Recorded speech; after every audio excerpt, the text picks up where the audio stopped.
Libro Calma. Capítulo 2. Temor. Falso sinónimo de miedo. ¿Qué significa ser valiente? Esta fue la pregunta con la que comencé una de mis clases para estudiantes de la licenciatura en Psicología en la Universidad Adventista de Centroamérica en Costa Rica. Recibí varias respuestas que reflejaban los prejuicios que a veces impone la sociedad, desde la idea de no tener miedo a nada hasta la de ser temerario. Sin embargo, una respuesta en particular resonó conmigo. Creo que ser valiente significa hacer algo que uno tiene que hacer, aunque le dé miedo hacerlo. Esta perspectiva me pareció muy acertada. La valentía no envuelve la ausencia de miedo, sino más bien enfrentarlo y negarse a permitir que nos detenga en la consecución de nuestros objetivos y deseos. Tampoco significa ser temerario y exponerse al peligro de manera imprudente. Es común confundir términos y sus conceptos, lo que lleva a lo que se conoce como falsos sinónimos. Estos se refieren a palabras que se utilizan de manera equivalente, como si significaran lo mismo, pero en realidad tienen significados distintos. Ausencia de miedo y temeridad son falsos sinónimos de valentía. Del mismo modo, cuando se trata del miedo, se suele usar el falso sinónimo temor, pero no son lo mismo. ¿Lo sabías? En este capítulo identificaremos dónde reside la diferencia entre ambos términos, lo que nos ayudará a comprender por qué el temor no puede coexistir con la esperanza. Pero antes tratemos de entender qué son las emociones y qué son los sentimientos. Emoción y sentimiento. Así como valentía y temeridad, miedo y temor son falsos sinónimos, emoción y sentimiento también lo son. Las emociones tienen una base biológica. Se activan desde el sistema límbico, el cual está compuesto por una serie de estructuras como la amígdala, el hipotálamo y el hipocampo, entre otras. Cumplen la importante función de proporcionarnos información sobre lo que sucede dentro y fuera de nuestro organismo. Aunque algunas personas suelen clasificar las emociones como buenas o malas, en realidad no tienen esa connotación moral. Simplemente forman parte de nuestra constitución biológica y se activan cuando se requiere ante ciertos estímulos. Los sentimientos, por su parte, tienen una base psicológica. Se originan en la interpretación que hacemos de la realidad y de lo que sucede. Esta interpretación está estrechamente relacionada con nuestras creencias. Los sentimientos pueden ser positivos o negativos y tienen el potencial de afectar nuestra vida. A diferencia de las emociones, que son transitorias, los sentimientos pueden perdurar incluso durante años, con el consiguiente impacto en nuestras vidas, ya sea para el bien o para el mal. Las emociones desempeñan una función adaptativa y de supervivencia al alertarnos sobre posibles amenazas o peligros, lo que nos permite tomar medidas para protegernos. Se activan automáticamente sin que podamos evitarlo.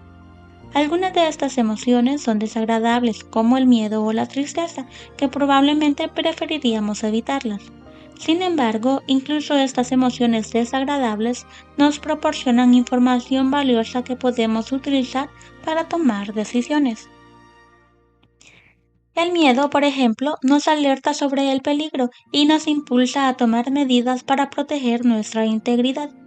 Por otro lado, la tristeza nos brinda la oportunidad de reflexionar sobre lo que está ocurriendo y nos indica cuando algo afecta nuestra autoestima y nuestros valores. En este contexto entendemos los valores como aquellos tesoros, materiales o no, que son importantes en nuestras vidas. Por eso experimentamos tristeza y dolor en el alma cuando nos enfrentamos a la separación o pérdida de quienes amamos.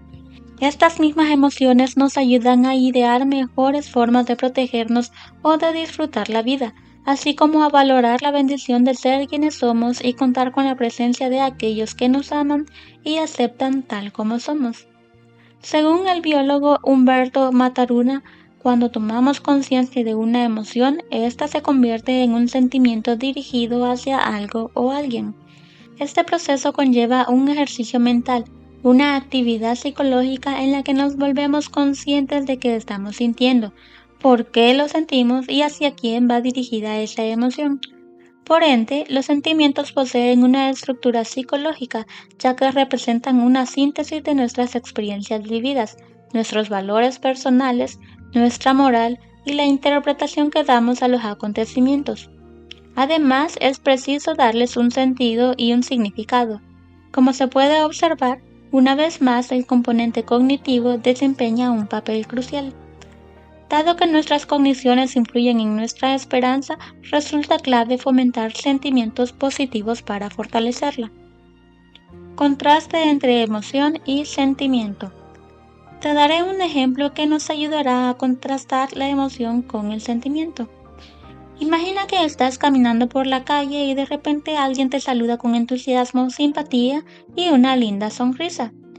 Es probable que experimentes una sensación agradable en el pecho y que incluso te encuentres sonriendo también. Esa sensación es la felicidad, una emoción que surge como respuesta al estímulo externo que has recibido y que es procesado en tu cerebro de manera automática. Ahora bien, imagina que llegas al supermercado, a tu casa, a la universidad o te montas en tu vehículo y recuerdas ese encuentro reviviendo la misma sensación agradable. Es posible que incluso comiences a pensar, qué persona tan agradable, ¿quién será? Tal vez la actitud de ese extraño te recuerde a alguien significativo para ti y al reflexionar sobre ello termines formándote un concepto positivo de esa persona que acabas de conocer en la calle. Eso es un sentimiento, la emoción mediada por la conciencia, el ejercicio reflexivo de lo sucedido y tus experiencias previas con alguien significativo para ti que se han activado en tu memoria gracias al buenos días de ese extraño. Es importante destacar que ese sentimiento alimenta tu esperanza en que hay personas amables y cálidas a tu alrededor y que vale la pena abrirse a conocer a gente nueva.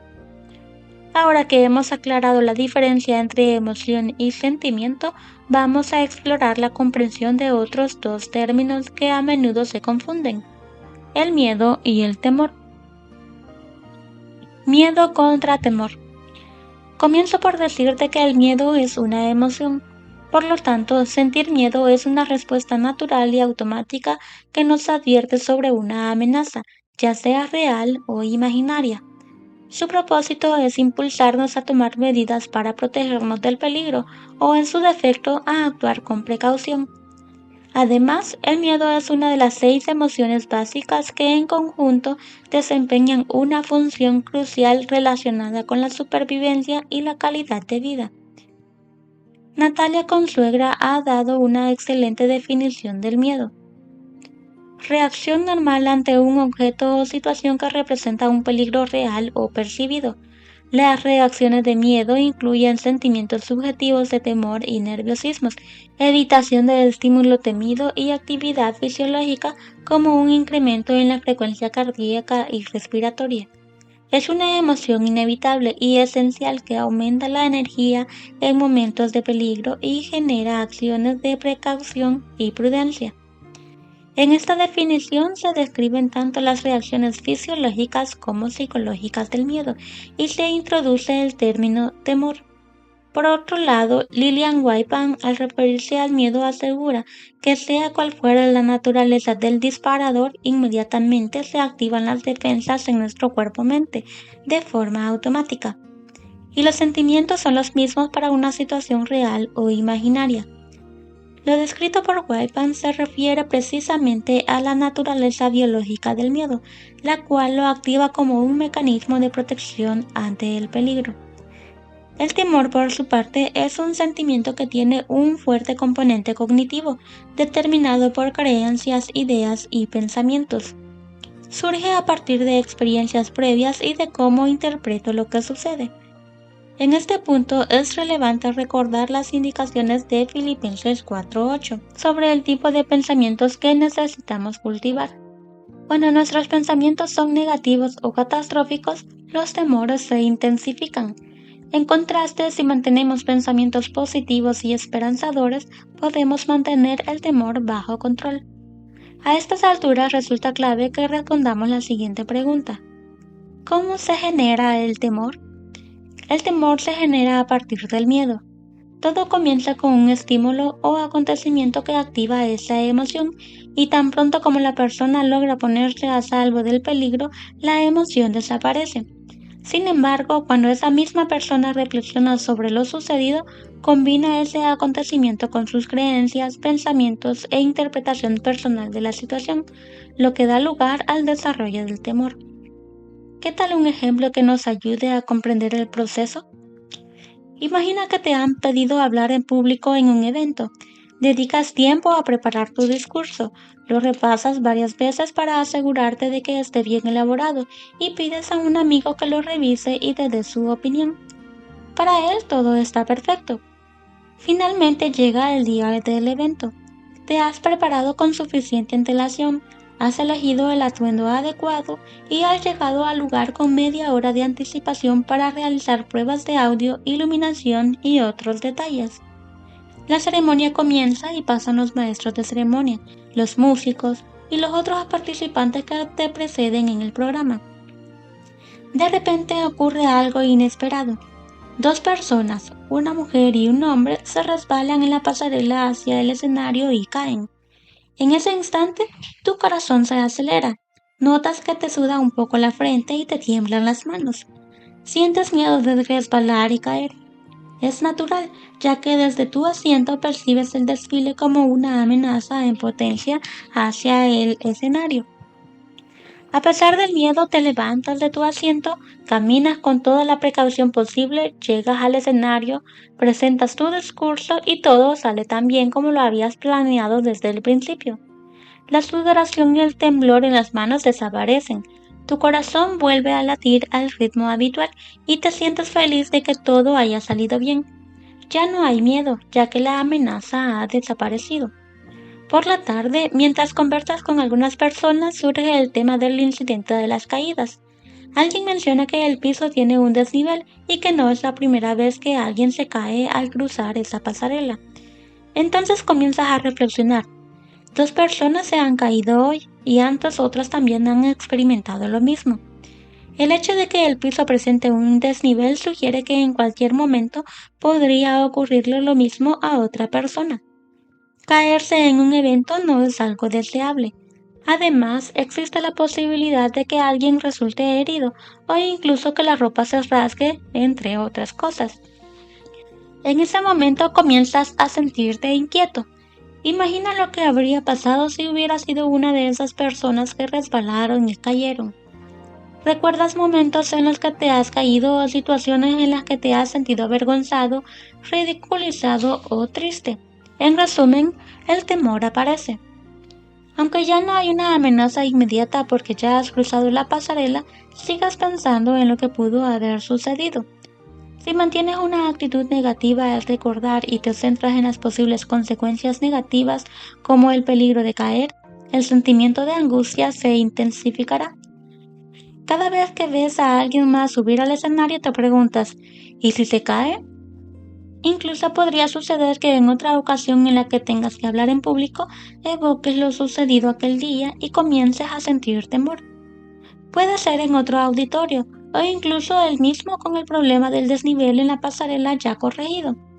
Es decir, no hay una amenaza real, pero las ideas, muchas de ellas irracionales, se disparan en forma de pensamientos automáticos. ¿Tienes miedo de caerte al caminar hacia el escenario? No, lo que sientes es temor. Este temor puede intensificarse al punto de que termines sintiendo miedo ante otras situaciones que no están directamente relacionadas con el evento original, donde dos personas se resbalaron y cayeron en una pasarela. Podrías, por ejemplo, comenzar a temer a hablar en público o atraparte al hablar, a no poder expresar tus ideas con claridad, a que el micrófono falle o a que tu vehículo tenga una avería y no llegues a tiempo al evento. Con el tiempo te das cuenta de que este sentimiento se ha extendido a otras áreas de tu vida y te encuentras temiendo que un elefante en Kenia tenga problemas al dar a luz a su cría, o que ocurra algo extremadamente improbable, como que el planeta se parta en dos o que el sol se congele. Son una serie de temores irracionales que surgen a raíz de aquel evento aislado. Eso es el temor. ¿Puedes identificarlo ahora? Por esta razón, la coexistencia entre la esperanza y el temor es imposible. Uno de los dos dominará. O serás guiado por la esperanza o serás controlado por el temor. La buena noticia es que podemos evitar que el temor nos domine, lo cual previene el desarrollo de trastornos mentales como resultado de su influencia.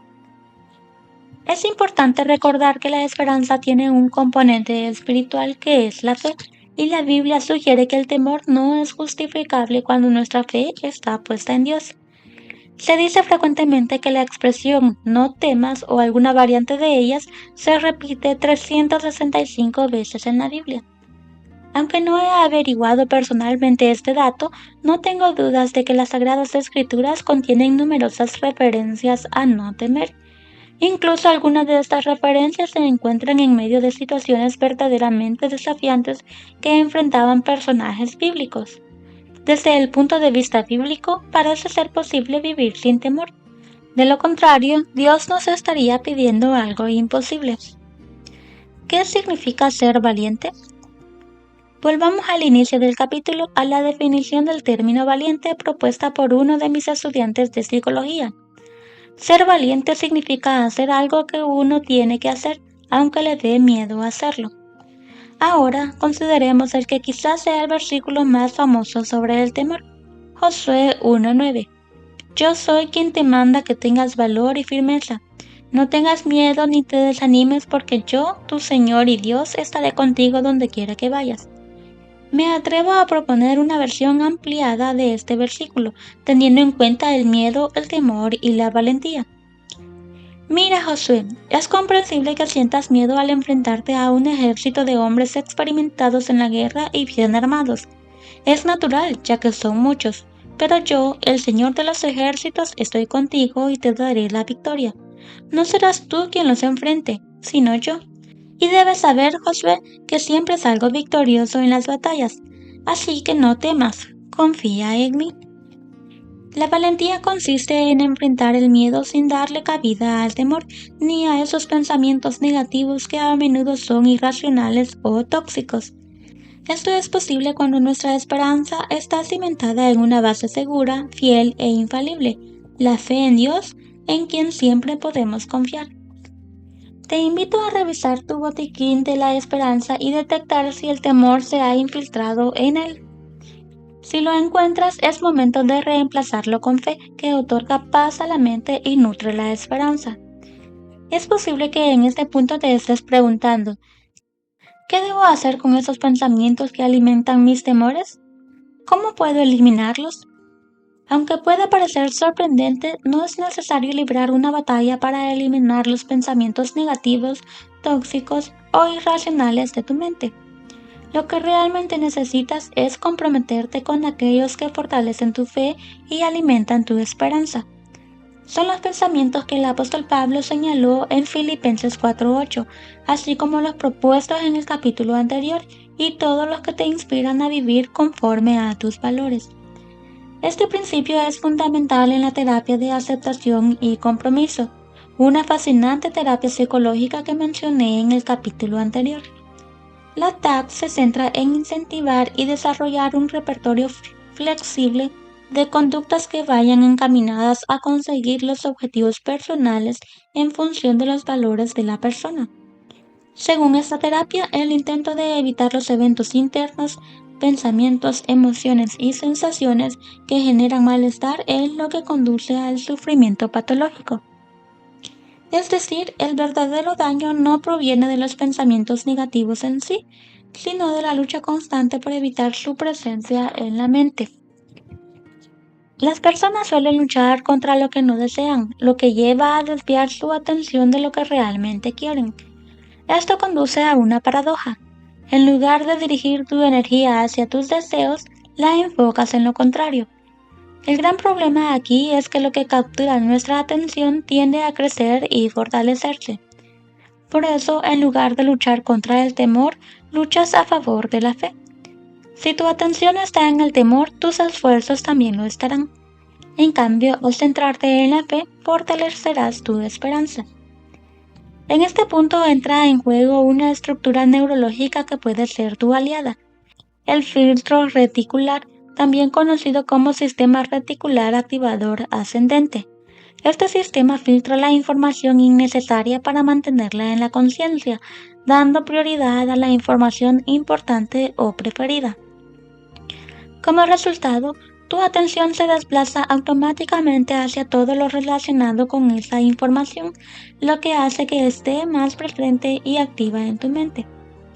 El detalle aquí es que el filtro reticular no distingue si lo que prefieres es positivo y saludable para ti o no. Simplemente se encarga de mantener en la mente consciente aquello en lo que pareces enfocarte más, independientemente de su naturaleza. Por eso te mencioné que lo que captura tu atención tiende a crecer y fortalecerse.